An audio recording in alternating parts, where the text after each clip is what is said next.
Hey guys, and welcome to the Dean448 vlog. Alright, it's been a while since I made a video, but guess what? We'll get straight right into it. Today, I'm going to talk to you about my first convention experience. So, I went to my first very convention at a couple of weeks ago.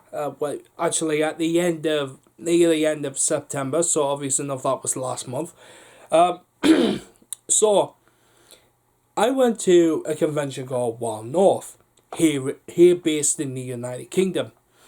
And obviously enough, it was actually really good. It was surprisingly enough, it was great. I really did enjoy my convention experience. There was a lot of stuff planned, and plus, like, as me, I was actually nervous. Because I remember how I did the video of when I said I'm conquering my fear of nerves. This is actually another part of it, because I was actually nervous about going to this convention right at the start.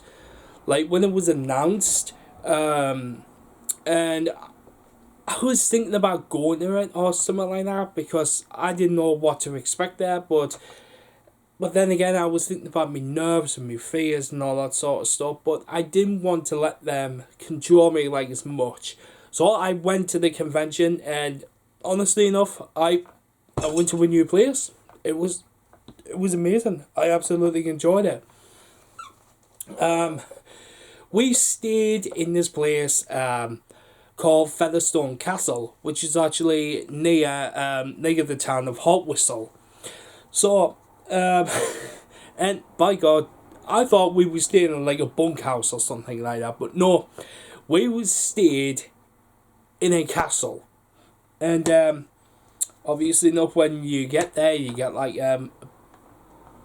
some sort of goodies and stuff like that, but you also get this. This is the Wild North Shabbat of 2019. And in case if you didn't know what Featherstone Castle actually was, I'm gonna give you I'm gonna read a brief history of that. So we're gonna be reading just the introduction to it. So this is the guy who actually owns the castle, and he's written them a little part here. So I'm gonna read from it. So I don't know how long it'll be, but we'll do that, okay? Right, introduction.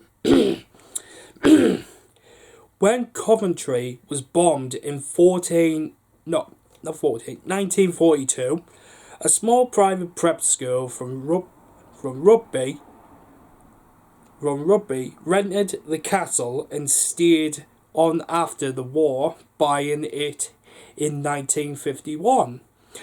I was at school in the castle from 1945 to 1951. I taught at the school for a year in 1956. When the school closed in 1961, my parents and I bought it and moved here, and I have lived here ever since.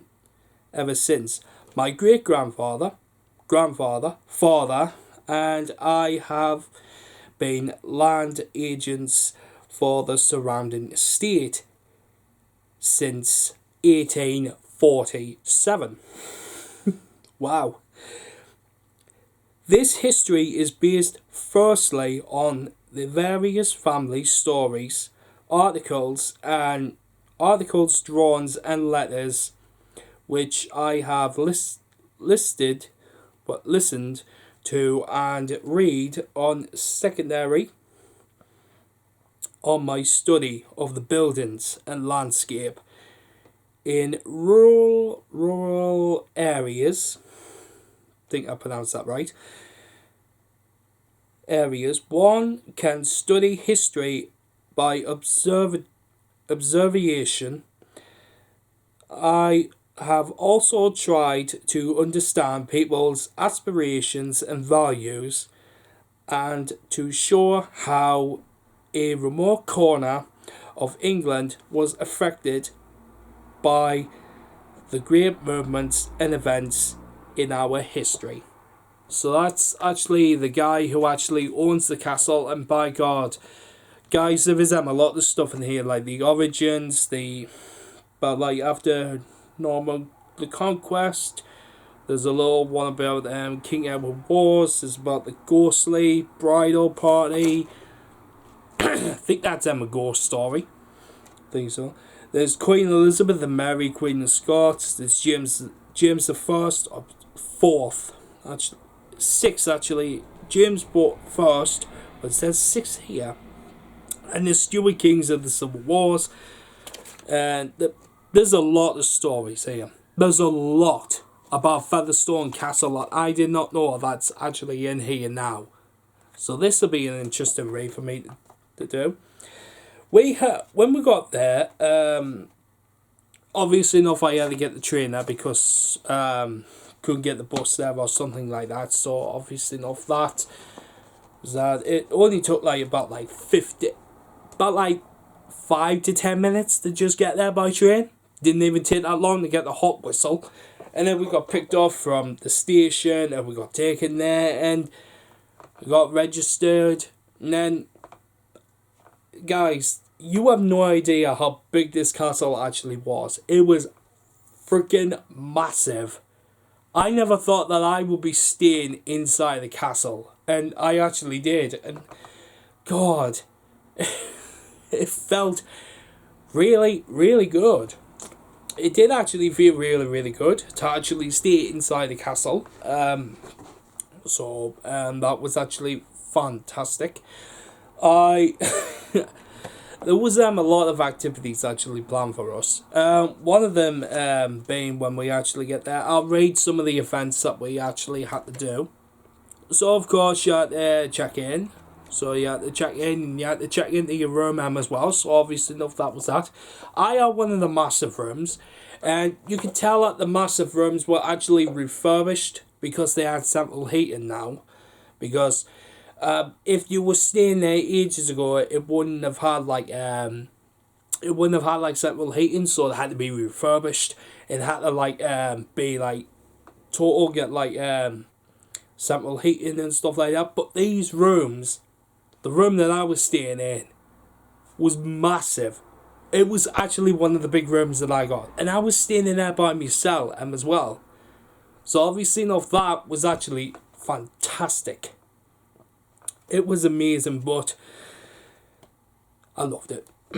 Alright, next we have, well, obviously enough, you've got the opening ceremony. Every convention now has one, I think. Yeah, now every single convention has an open ceremony. So that's that. Then we had our evening meals. Then we have Werewolves card game, which is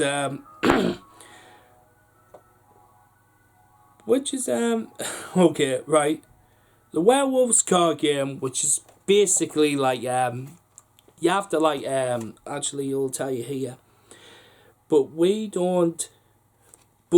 wouldn't be the only ones chowing down. Some hungry werewolves are prowling the castle. It's just a card game, that's all that it is. Maybe I might get a video of us actually playing it and properly explaining the rules of the game. So obviously no, might do that. I don't know yet. I'll have to ask permission first to get all of this. Then obviously for the next day, which you have to go breakfast. And then we had Birds of Prey coming over, which is falconry. It says here, Birds of Prey have captured our imaginations for centuries, and thanks to our friends at Walworth Castle Birds of Prey, we'll have a selection of these gorgeous animals on display. Join us, just for us. Owls, hawks, and falcons against our stunning castle backdrop. how very fitting. So we did have owls and we did have hawks, but we did have falcons as well. These birds, they were absolutely beautiful and they were actually very majestic as well.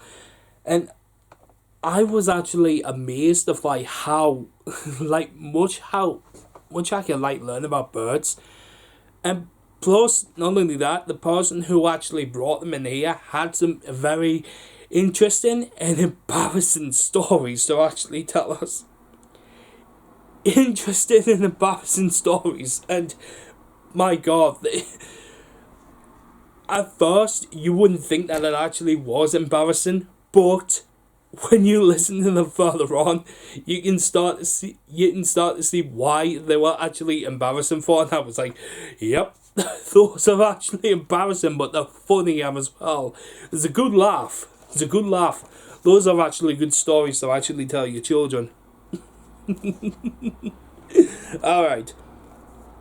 So obviously we had toasties. For our lunch we had toasties.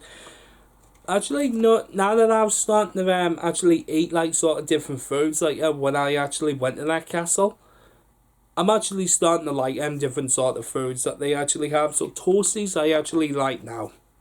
I had ham and cheese toasties, and my god, they were absolutely gorgeous, lovely as well. Next we had the curb tournament, which it actually says there. So that's the tournament. So basically what it is like Viking lawn chess.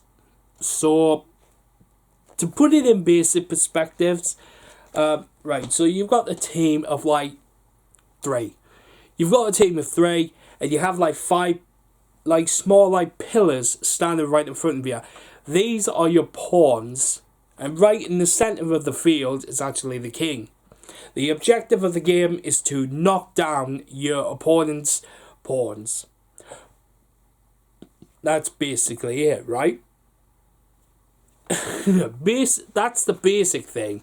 But the most difficult part is the distance between you and your opponent's pawns. It's the distance. So, but you had to throw batons at them, but these were small wooden ones, so obviously they couldn't even harm you, but if you throw them really hard, then they can harm the person. But the thing is, you couldn't throw overarm, you had to throw underarm. So basically it was like cricket.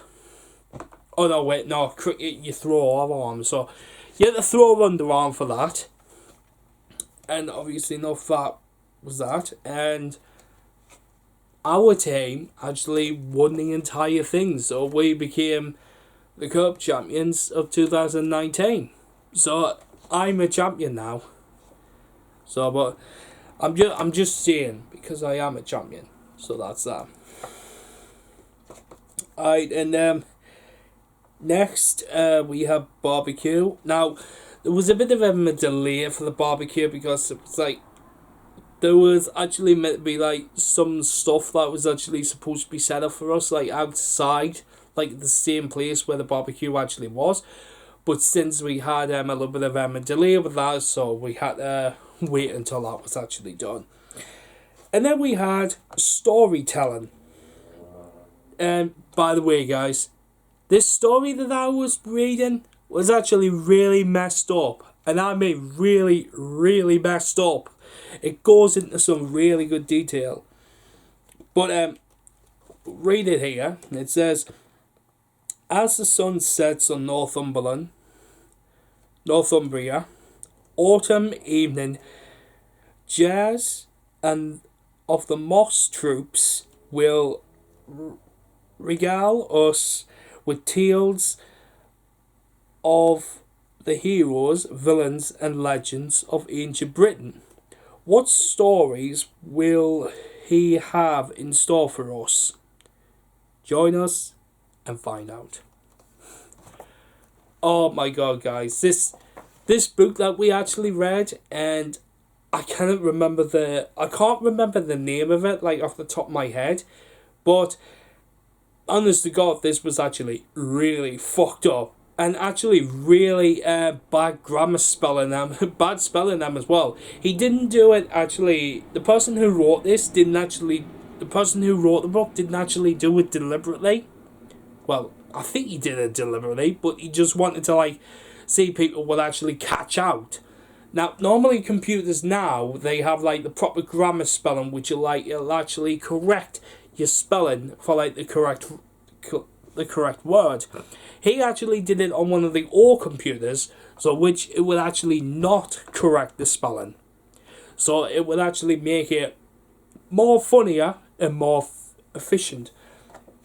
And obviously enough, it did just that. And by God, there was even one of our mates, one of the people who was actually there, did it in a Skeletor voice from He-Man. A Skeletor voice from He-Man. Come on. Come on. How can you not get much funnier than that? It's better to do it in voices because at least it makes it more funnier. And it actually makes it more interesting for the stories. So if you can do any voice, if you can read any book, right, in a voice, in a different, like, sort of voice, like Morgan Freeman or Samuel L. Jackson, if you could do it like that, then obviously enough, it makes it more interesting. And it was actually really, really good. Obviously enough, Sunday we had breakfast. Obviously enough, again, you got our breakfast. Then we had an introduction to puppeteering. So obviously enough, puppeteering is like being like basically like using hand puppets. So in order to, well, like, to give you a basic thing, think ventriloquism, but without, like, the, you know, like, the closed mouths and everything. Think them, like, behind, like, a screen or something like that. And they've got the puppets, like, actually on their hands, like that. So I'll read this, like, to may give you a bit of perspective. Well, may give you, like, a better introduction. Puppeteering is a key interest in our fandom. From classic Jim Henson to more modern creations such as mongrels. I think it's mongrels or something like that. Not to mention our very own puppet shows in this session. I'm not going to read that person's name because I don't, to avoid, like, Green Reaper. Okay. And his friends, actually, yeah, I'll read his name out. Green Reaper and his friends will give an overview of puppeteering, and he'll also have a few puppets to demonstrate. Now, he did have a lot of puppets. This guy, honestly enough, had a lot of puppets. He had from things like a dragon, a fox, and an otter. I think he had an otter. No, he didn't. I think he had an otter. I'm not too sure. He had a ferret with him, as well. But the ferret requires two hands. Like, instead of, like, one hand, like, a puppet, like, with just, like, one hand, it would just move the mouth. But this one had, like, he had, like, two hands. So it can move more better. So, like, a ferret would actually move. Like, you know how a ferret moves, like, in the way that it does? Well, this one, he can actually do exactly the same as that. But instead, it's a puppet, not the actual ferret itself. And obviously enough, that was actually amazing for us to do. Alright. Then next we had lunch. Now, obviously enough,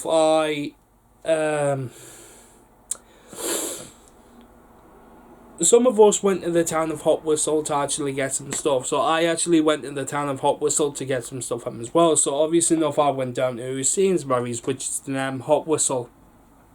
And I got some stuff there, and I actually did get some lunch there as well. So obviously enough, we did it, and That's that. But also we were supposed to have archery there, and to those people who like archery out there, good on you.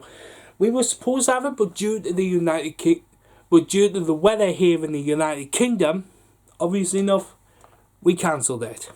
So obviously enough, it was cancelled because due to the weather, stupid British weather.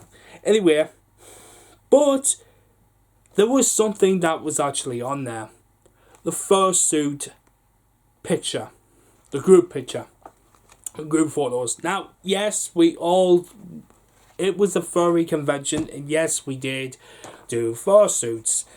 And obviously enough, I had a lot of fun. And as you may know, I always dress up as the elephant, because obviously enough, elephants are very majestic creatures, and I actually do enjoy elephants. I love them. I even have my own artwork of elephants as well. So obviously enough, that was actually commissioned, and I'm hoping to get a new suit. So obviously enough, that was that. So yeah, I have an elephant with me. He'll be sitting on there for the show permanently now, so you'll be seeing him in more videos. And then we had the castle howl after the evening meal. So, well, first, after the fursuit group photo was actually done. By the way, we got a lot of good photos. I don't have them on me, so to actually show you, but I do have some of me dressed up in the elephant. One of me having a shield, and another one with me having a shield and a sword. So obviously enough, it was medieval. So you gotta think castle. It's got to do something with medieval sort of stuff. But this was actually one that was for during the Second World War. So obviously enough, that was that. Alright, then as I said, we had the evening meal. So obviously enough, we only had to use what was left of the stuff we actually had. So I had some toasties, so luckily enough we had some toasties, so I had that. And last was the castle howl. Now this was to end the day. The castle howl, so we had music, dance and karaoke until late at night. Shake your tails and enjoy our final night in the castle. People didn't actually go to the dance. They just did karaoke. So, I think it was either on Saturday night. Yeah, it was. It was on Saturday night. Me and some of my friends, we actually did ghost hunting around the castle. And, God, I mean, some of the stuff that I actually saw, I cannot explain, what I actually did see in the castle. Oh my God, this... One of the people standing there, who was doing the ghost hunting with us, thought that they actually heard something, outside the castle, and then they thought, they saw something, speeding past them. Turned out it was actually a cat. It was a cat with a broken leg, so obviously enough that... It was just staying there, was just relaxing. Probably it's just guarding there for some reason, I don't know. But there was a lot of other stuff there that was actually very, strange there as well. But, other than that, we had other stuff. Plus, we had board games, we had a VR headset. Somebody actually did bring a VR headset, hooked up. And that was actually really good. Okay. Alright. And obviously, Monday was the leaving day, so obviously, we had earlier time for breakfast, so we had to move it early. Every one of us had to be out of the rooms before, I think it was before 9 o'clock, so obviously, things would actually get sorted out. So yeah, that's that. And we had the closing ceremony. We were meant to have the group photo, but that got moved to the Sunday, so obviously enough that was cleared up with that. And later on, check out, and some people actually went straight to Beamish Museum, but I didn't, so I actually had to go back home, and now people had to wait for their PCD to actually kick in.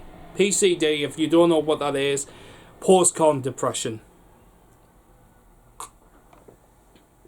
Strange name, I know, but it actually is true. It actually does hit you. But I've got one final thing to actually say to you before I actually end this video.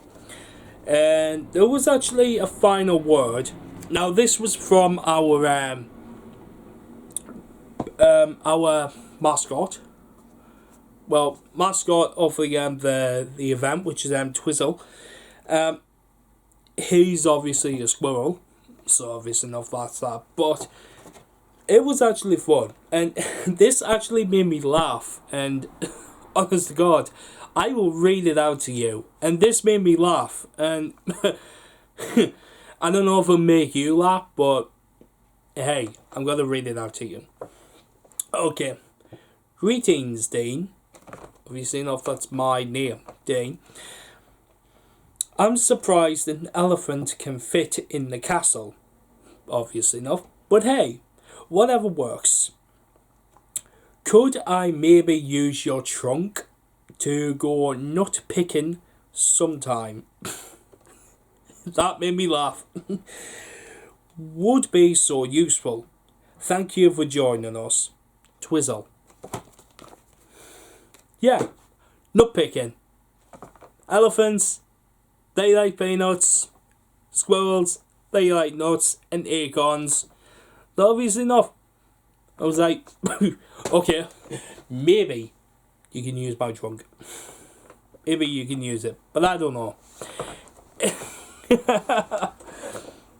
Anyway, so I hope you've enjoyed this video. This has been my first experience of a convention.